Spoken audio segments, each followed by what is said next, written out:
What's good? What's good? It's the one and only, but what do I know? Boxing coming back at y'all with another one, man. So we got Moses Atumi. I hope I'm saying his last name right. I've only seen him fight twice, so and trust me when I say I'm impressed with both fights that I've seen for who he fought. I mean, you know, granted the guys that he fought, but I'm still impressed with the skills that I've seen. But I hope I'm saying his last name right. But we have him in the news and whatnot now. The WBO has now ranked him at #1. A lot of people are not happy with that, rightfully so. I mean, I can understand that, but he does look like he's in line to fight either Wallin or Jermaine Ortiz. Both you know, step up fights as far as like as far as the competition that we normally see him against. So he is stepping up just a tad bit, or what it seems. Nothing has been official yet. But let me go ahead and get into the articles, and then I will go ahead and speak on it. All right, so shout out to the Boxing News app. It says new WBO #1 Moses Atuma rise to the #1 spot in the WBO heavyweight rankings. It has set off alarm bells across the boxing world following his 2-round destruction of Mike Balogun on Saturday in Glasgow. While the 20-year-old remains unbeaten at 12-0 with 10 knockouts, critics are calling the move premature and undeserving, questioning the mediocrity of the WBO decision. Balogun, whatever his name is a former football player with no notable wins on his resume, and his only prior step up ended in a second-round knockout loss to Marat Gasakabakabika. Atuma, brimming with confidence after the win, was met with an avalanche of skepticism online, with the fans and pundits labeling his ranking as a result of favoritism rather than reflecting on ring accomplishments. He needs to fight some quality people, said Martin McCauley, one of several heavyweights who believe Atuma hasn't earned his place. They gave him someone who is a bum. Y'all know I don't like using that word for any boxer, whether you know him or not. I mean, I don't feel comfortable calling any man that steps in the ring and puts his life on the line to feed his family or whatnot a bum. I don't believe in that. But anyway, so it's one thing I feel like you should call it, like, you know, he fought a nobody or somebody like that. That's something like that. That's cool. But a bum, I don't like that word for boxers. But anyways, he needs a real test if he wants to be a world champion. The WBO's decision has reignited debate around sanctioning bodies and the need to reform. Atuma has yet to face a single top 15 contender, while proven names like Filip Hrgović and Barakadakadur and Jolaka Luka and Jota Parker wait in the wings of far deeper resumes. Many view the elevation as an effort to position Atuma for a world title shot before Alexander Usyk retires. So that's that. All right, so once again, shout out to the Boxing News. It says Atuma versus Wallin or Franklin. Otto Wallin or Jermaine Franklin. Moses Atuma, or Atuma, I hope I'm saying his name right. I've watched a few of his fights and I'm very impressed with him, but I hope I'm saying his name right. But anyways, promoter Francis Warren is targeting Otto Wallin or Jermaine Franklin for the 20-year-old heavyweight's next bout. Fresh off a second-round stoppage from Mike Balogun in Glasgow, Atuma was inexpectedly vaulted to the #1 spot in the WBO rankings. Balogun, or whatever his name was, a former football player, which I just read, with no marquee wins, was knocked out just as easily by Marat Gavakova 2 years ago. Warren believes Wallin, coming off of back-to-back defeats, including knockdown foul loss to Derek Chisora, would be a durable test, but fans see it different. Wallin was stopped in 5 by Anthony Joshua, and his recent form suggests he's no longer the tricky southpaw who pushed Tyson Fury to the brink in 2019. And that is sad, because Otto Wallin, man, dude definitely had potential, bro. Like, he definitely had potential to be a world champion, because that fight with Tyson Fury, some may argue, could have even been stopped due to that cut, because that was a bad gash on the eye of Tyson Fury. But I believe that they didn't want to stop that because of what was next to come with, I think that was that in between? I believe that was in between. Yeah, that was in between the Fury and Wilder whole rivalry or whatnot. So if he would have got stopped off of cuts like that, that wouldn't have looked good or whatnot.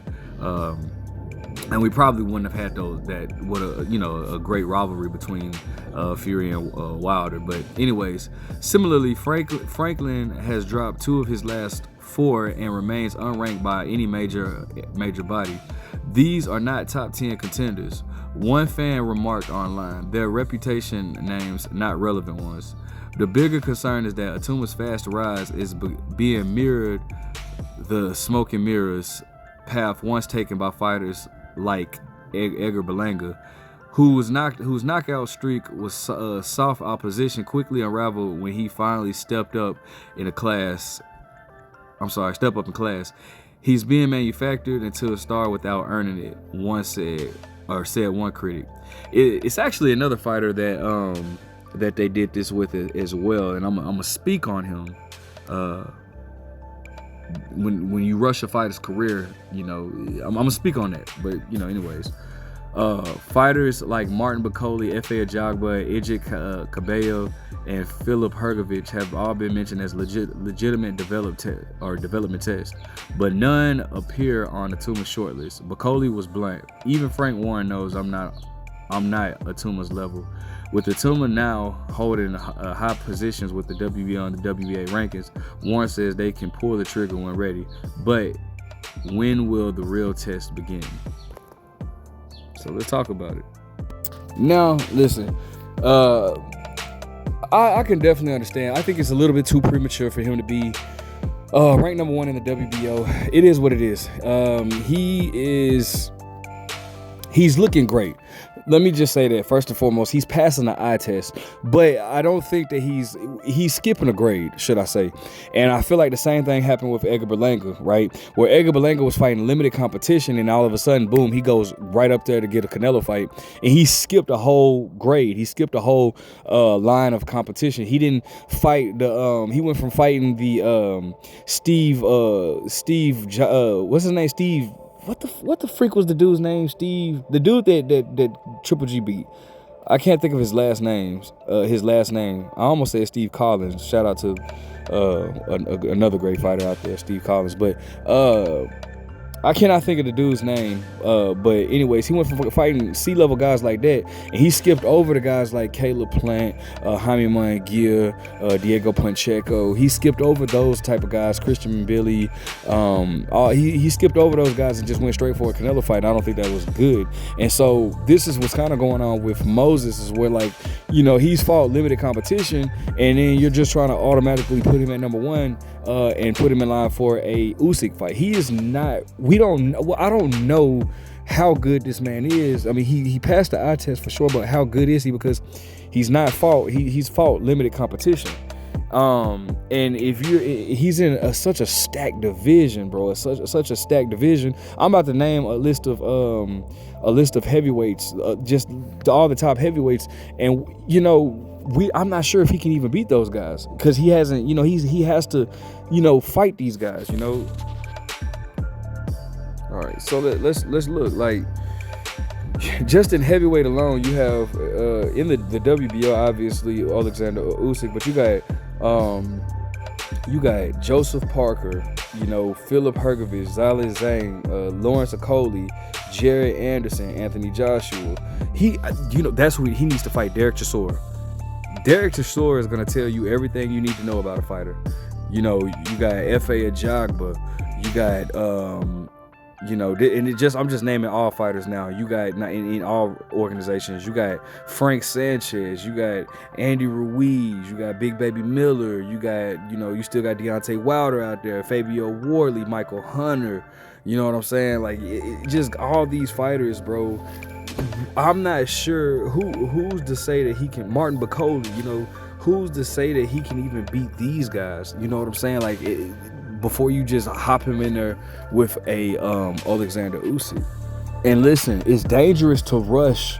It's very dangerous to rush a fighter's career. You don't want them to end up in this. Albeit he's a great guy, great fight, hell of a fighter, but you don't want him to be in a situation like Fernando Vargas, where he pretty much was just rushed into an Oscar De La Hoya fight, and rushed, and he didn't even, they didn't build him properly. They just threw him in there with Oscar De La Hoya, and then he fought Shane Mosley and all this type of stuff. Ricardo Mayorga had a great rivalry with Ricardo Mayorga, but you know, you don't want to be like that where fighters are being rushed. You know what I'm saying? So it's very, very it's a very dangerous game that they're playing. It's very risky what they're doing. You don't want to ruin this man's career when it's just starting. So, you know, hopefully they take their time with him and build him the proper way, because it's a lot of fights we need to see him in. Let me know what you guys think. Make sure you guys like, comment, subscribe. But what do I know?